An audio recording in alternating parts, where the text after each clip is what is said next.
Hi everyone, in front of me I've got HONOR X7A and let me share with you how to show battery percentage on the status bar in this device.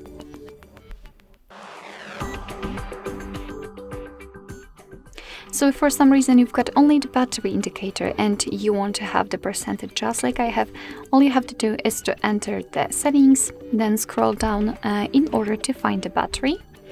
And now, as you can see, we've got the battery percentage option. We've got three different options. Probably you've got this one. I've got next to the battery icon, and we can also set it inside the battery icon. So as you can see, it will be displayed inside the indicator. So basically that's all.